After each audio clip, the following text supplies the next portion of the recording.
Hello everyone, welcome back to Lucky15, and in this video I'll be giving you my Lucky 15 predictions for tomorrow's horse racing action. As usual here on the channel, before we get stuck into that, I just want to apologise for not giving you a video for today's action. That's because I was quite busy last night and I didn't get back till late, so apologies for that. But in our last vlog it wasn't bad in the end. We tipped up the French Raider from Andre Fabre's yard that came over to Salisbury and absolutely won very comfortably in the end, beating Elacam. It was a nice juicy price of 10-3 and that was a good winner for us on the day. We had one non-runner with Redgrave, which was a little bit disappointing about, but hey ho, that's the way it goes. And we were a bit unlucky in some of the other selections, but we'll move on for tomorrow. And we're going to be focusing at Newbury tomorrow for our first selection in the 150 with a horse called Dutch Treat. 12-1 bookmakers at the moment. Now I know on ratings this horse does have to find a little bit, but I've been quite impressed by it. Trained by Andrew Balding, who definitely pays to follow at the moment, especially on Saturdays. They're operating at a 26% strike rate. David Probert has been a big part of his operation, takes a ride, so good jockey book in there. These colours are of the same of a Royal Ascot horse that you might remember called Nate the Great, which finished second. So obviously these connections are quite serious horse racing owners, and this horse won last time out in a very commanding style at Yarmouth, and I thought there was a lot of scope to that performance. Now this horse is going to be getting the fillies allowance, which is a good thing. It ran a good race beforehand at Newbury 2 starts ago, just finishing second behind a horse called Star Terms, and I think that's quite a useful piece of form. Now yes, we've got a couple of others in here that have maybe got better form claims, but I just thought Dutch Treat had quite a bit of scope and could definitely be a good each way bet, and that's why I'm going to recommend it tomorrow as our first selection. We then go to the 225 with a horse called Raymond Tusk, 3-1 bookmakers at the moment, trained by Richard Hannon, and Sylvester de Souza is booked for the ride.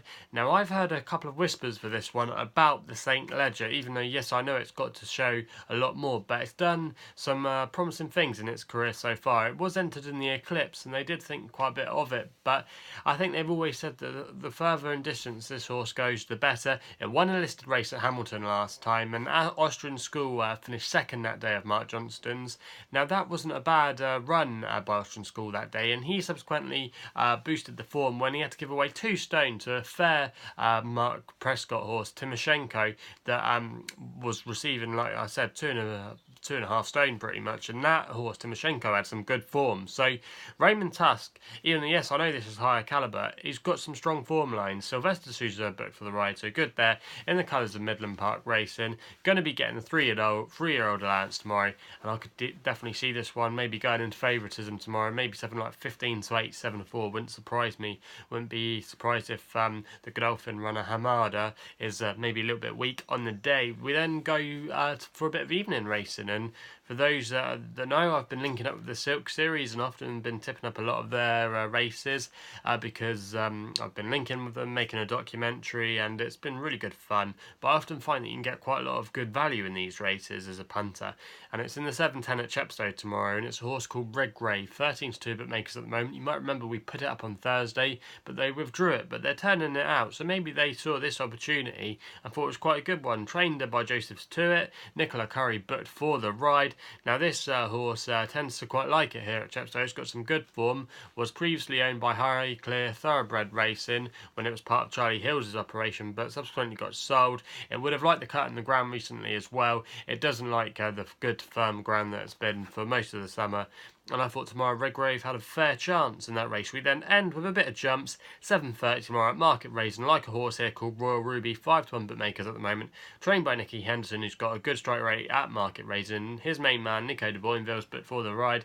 This horse, I will admit, is often very frustrating, often travels very well but finds very little, so therefore they're stepping it up in trip tomorrow, and I think that's a really strong move. It's got 3 miles in its pedigree, and I could definitely see this one going really well on the good ground.